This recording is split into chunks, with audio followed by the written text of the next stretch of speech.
POV 3. Kepalanya pusing, jantungnya terus berdegup lebih kencang dari biasanya. Perasaannya jelas saja sungguh sangat tidak enak, matanya juga terasa sangat berat.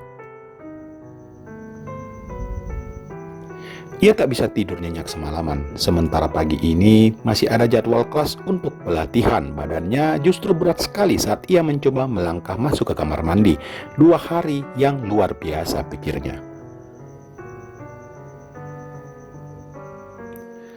Bukan tentang bagaimana ia mengikuti pelatihan, sudah sering kegiatan begini tentu saja ia ikuti, tapi ini jelas saja soal yang lain, soal yang membuatnya tak enak hati dan kepikiran 2 hari ini. Rekan sekamarnya sudah turun untuk sarapan sejak tadi, tak ada yang menunggu tentu saja, ia bisa sedikit berlama-lama, tapi pikirannya tak kunjung tenang, ia tingkatkan suhu air yang mengguyurnya.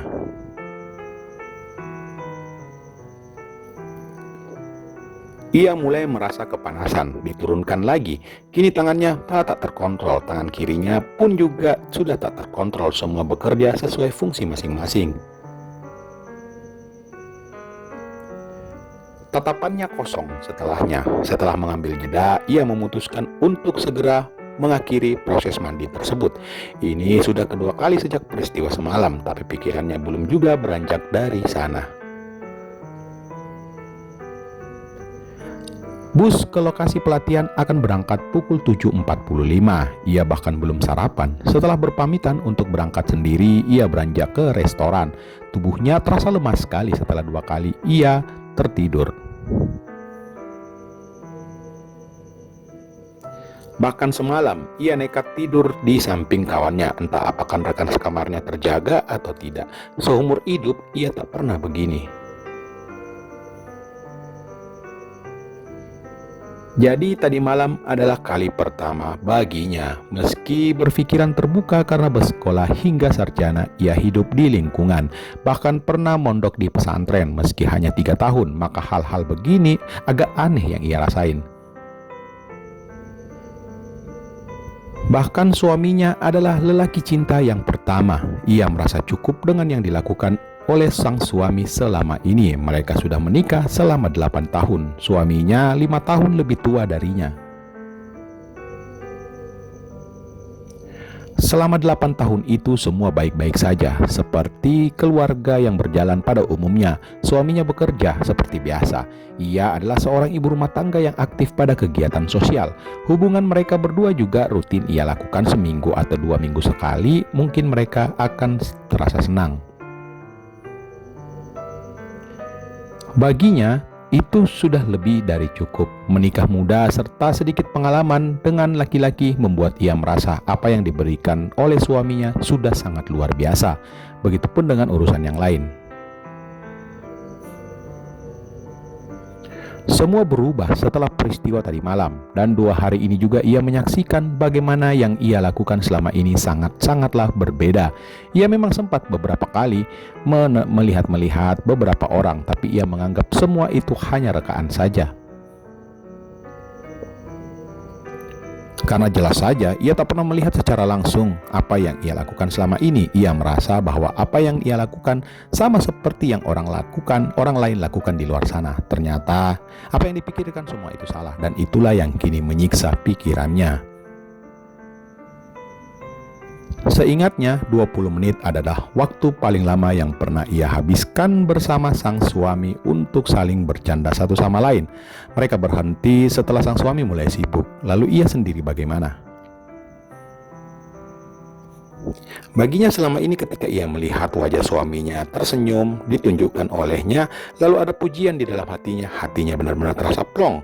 Sebagai seorang istri, tentu saja senyuman suami dan kebahagiaan suami adalah tujuan yang utama. Begitu pemahaman yang ia yakini selama ini.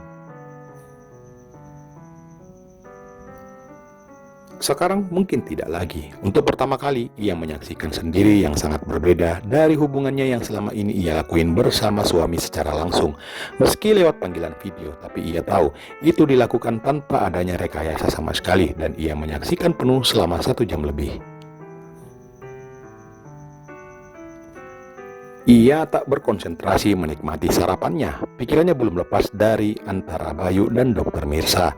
Satu hal yang ia percaya sekarang adalah setiap manusia pantas memiliki kebahagiaan. Semua tak bisa dilihat dari tampilan luar. Dokter Mirsa yang begitu kalem dan ramah bisa begitu berbeda di luar sana. Sosok panutan bagi semua wanita, terutama dirinya, itu kini dipandangnya dalam wujud yang berbeda. Ia makin takut ada kecanggungan saat bertemu nanti, namun pikirannya yang lain mengatakan semua itu terjadi karena wajar-wajar saja. Kepercayaannya bahwa istri wajib melakukan senyuman terhadap suami perlahan bergeser. Ternyata istri juga butuh sesuatu atau setidaknya kebahagiaan di luar sana. Dokter Mirsa adalah contoh nyata, tak kurang materi dan segala hal lahirilah yang dimiliki, tapi tak ada yang bisa menebaknya selain Bayu. Begitu yang ia lihat kini, dan Bayu, ia benar-benar tak menduga akan melihatnya dalam sosok yang berbeda juga. Ia merasakan kembali merinding. Ada pikirannya yang ingin ikut membantu Dokter Mirsa, tapi pikirannya yang lain mengingatkan bahwa itu adalah sesuatu yang tak boleh ia lakukan. Tapi Dokter Mirsa bisa saja begitu. Maka siapapun bisa begitu, bukan? Ia sadar bukan Dokter Mirsa, ia juga sadar ia wanita seperti pada umumnya. Kepalanya lagi-lagi dibuat pusing. Kombinasi antara rasa penasaran dan kodrat sebagai istri yang berusaha dijaga sekuat hati. Kemudian satu yang ia lakukan sepulang dari kegiatan ini yaitu langsung menagih ke suaminya. Ya intinya sih dia harus tetap menagih ke suami, tapi ia berpikir lagi suaminya tak mungkin bisa membuat seperti apa yang ia lakukan, tak sehebat yang ia lihat dengan mata kepalanya sendiri. Kepalanya lagi-lagi dibuat pusing. Eva mematung di kamar, badannya belum ingin menuju lokasi pelatihan. Ia berdiri di depan kaca memandangi dirinya sendiri. Pikirannya mulai saling bertentangan antara ia tetap menjadi dirinya yang memang sudah terjadi selama ini ataukah tidak, dan bersambung.